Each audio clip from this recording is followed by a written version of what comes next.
12月下旬の日曜日、2泊3日の函館旅行のスタート。カンタの翌日で辺り一面は真っ白。初めての北海道かつ初めての飛行機での一人旅ということで少し緊張していましたが、大満足の旅行になったのでぜひご覧ください。行きの便は最終約1時間遅れかつ条件付き運航でした。まあしゃあなしということでカフェで飛行機見て待ちました。空港に着いて外に出たらもう雪と快晴でテンション爆上がりです。この後は五稜郭タワーに行きたかったのですが、早々にバスが分からず観光案内所で聞きました。この2番乗り場から乗りました。バスは1時間に1本ほどなので注意した方が良さそう。3日間のうち今日が一番天気が良かったので、まずタワーに行くことにしました。20分ほどバスに乗って無事到着。青空と白いタワーのコントラストが美しいです。ちなみにですが、ライトアップも見たくて最終日にもう一回訪れました。入ってすぐに新選組副長土方歳三さんの像があります。エレベーターを上がると眼下に五角形の星形のような五稜郭が見えます。この雪化粧の美しさが動画で伝わりますか？五稜郭タワーの影が伸びているのもまた美しいですね。この箇所のガラスからは真下の光景が見えます。高いです。函館は高い建物が少ないので、見渡すと海の方までまっすぐ眺めることができるのがとても魅力的だなと思いました。海も雪も珍しい本州の私からすると非常に羨ましい光景です。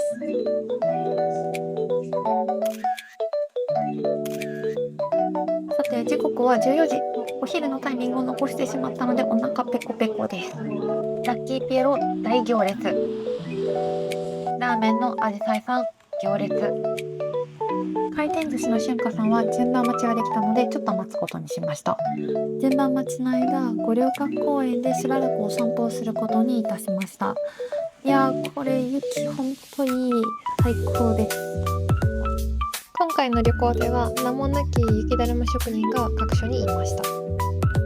私も雪だるま職人になろうかなって思ったんですが、ちょっと冷たすぎてずっとにぎにぎするだけで断念しました。お堀は全部凍ってました。すごいカチコチですね。それではお堀の内側に入って見学していきたいと思います。階段を登ったところに見晴らしの良いところがありそうだったのでえほえほと登ってます。これは2倍速にしてます。先ほどまで登っていた五稜郭タワーがあちら側に見えますね。冬の透き通ってる青空大好きなんですけど、函館は特に綺麗ですね。雪囲いされている木々も冬の装いになってます。綺麗です。もう何でもテンション上がる本州民です。北方防備の拠点として設置された江戸幕府の役所である函館奉行所の見学をいたします。函館戦争の際は榎本武明や土方歳三が率いる軍の本拠地にもなった場所です。当時の建築を再現するため木材などの素材もなるべく合わせているとのことです。こちらの大広間は奉行所の中でも最も格式の高い場所とのこと。緊迫した状況でこの広間でどのような会話をされていたのかちょっと考えてしまうものです。こちらは釘隠しというのでしょうか。黒がとても濃いように思いました。こちらでは五稜郭にまつわる歴史のさまざまなことを学ぶことができます。とてもわかりやすく展示されているので隅々まで見てしまいました。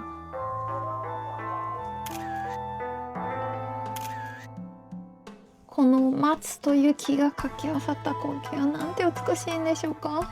だいたい積雪は10センチメートルぐらいだったと思うんですけど、タクシーの運転手さんからはこれぐらい普通だよってにこやかに言われました。回転寿司の時間まではまだありそうだったのでお散歩を続けることにいたしました。このアヒル型の雪だるま結構各所にいたんですけど、これもしかして流行ってますか？両面がもう桜の木でいっぱいで、春の季節が来たらもう相当綺麗だなって思いました。そしてこの道はもう道を耕えたかと思うほど人が誰もいなくて、ちょっとしばらく不安な気持ちで歩いておりました。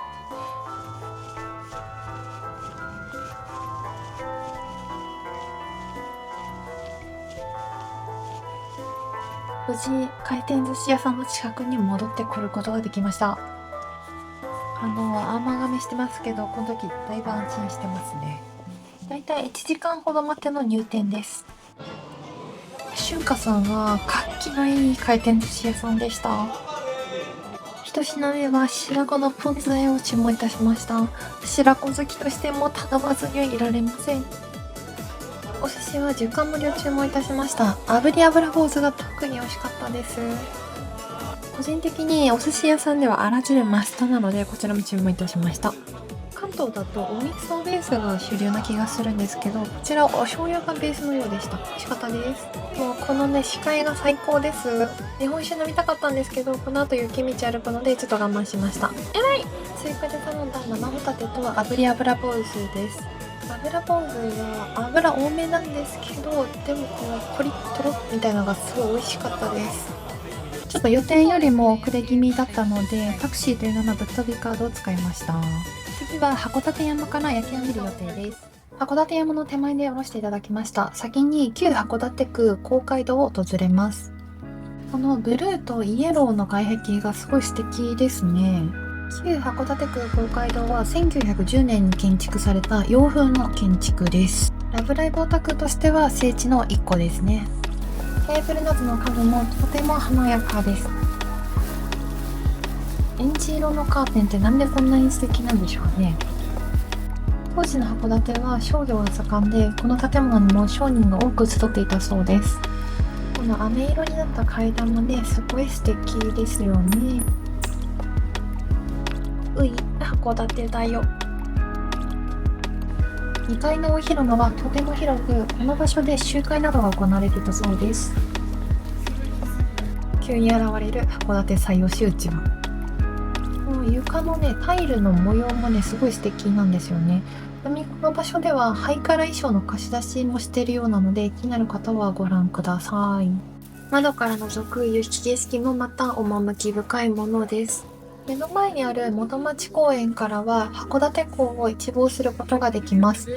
この時間帯は特に山が夕日に照らされていて、ものすごく綺麗でした。さて、そろそろ函館山に向かいます。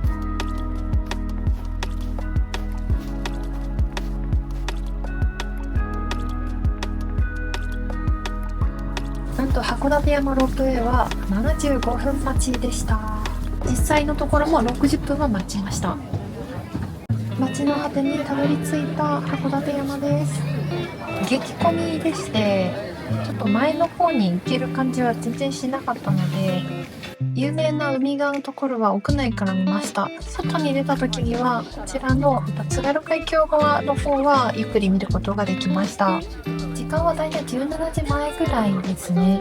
ロープウェイの混雑もあるので、夕日を見たい方はちょっと考えて登った方が良いです。写真に収めるのは諦めたんですけど、もう目視で見てめちゃめちゃ綺麗でした。帰りのロープウェイも30分ぐらいは待ちました。ロープウェイの街から見た光景が一番夜景綺麗でした。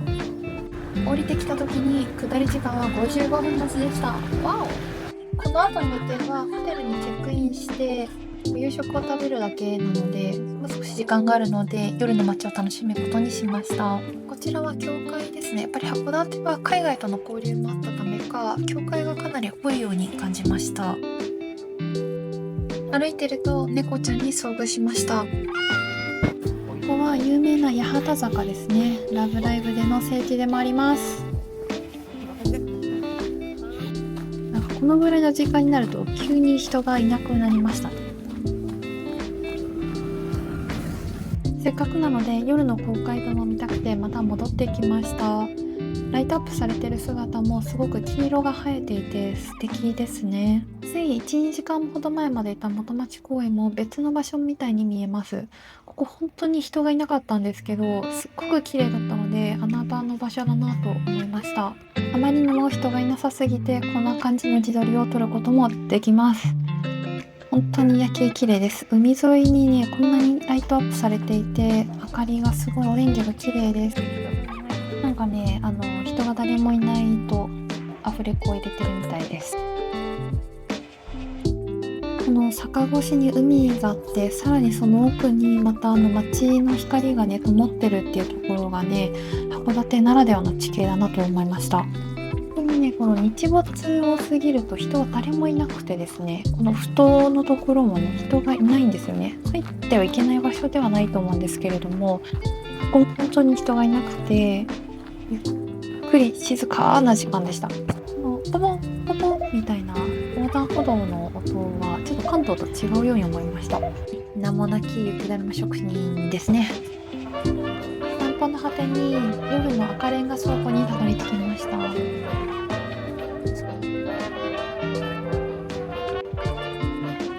ラッキーピエロはこの時間だとだいぶ空いてたので心を惹かれましたが、夕食があるので一旦かな。ベイエリア沿いの海を見てゆったり通して過ごします。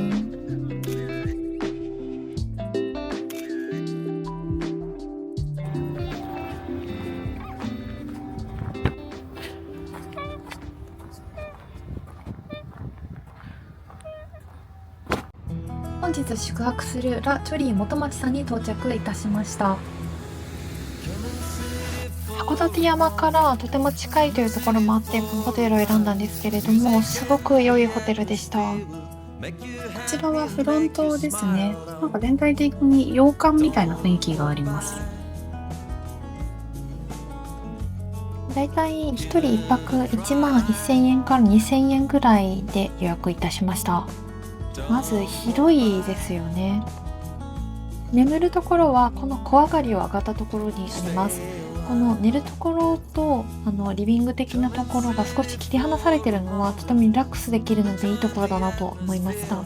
雪靴脱いだ瞬間が一番楽になりました。チェックイン後は夜ご飯に向かいます。足音がね、もうズッズッズッズなんですよね。夜ご飯で伺ったのはこちらの焼いてもらうジンギスカンバイモン羊亭さんです。こちらはお友達にお勧めしていただいたお店です。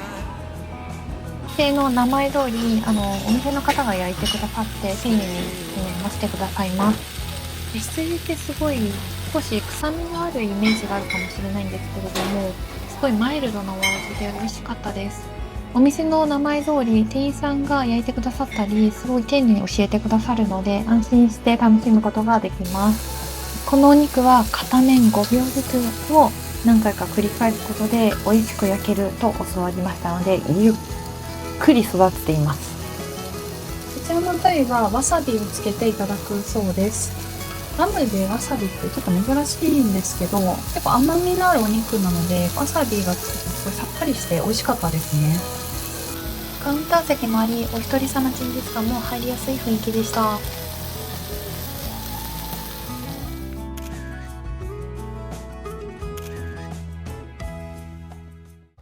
ご飯も食べ終わったので、最後にコンビニに寄ってからホテルに戻ります。街が明るかったので、目視では意外と星が見えなかったんですけれども、録画の方がよく見えますね。旅先での夜のお散歩ね、好きなんですよね。雪に街灯が反射してキラキラしてます。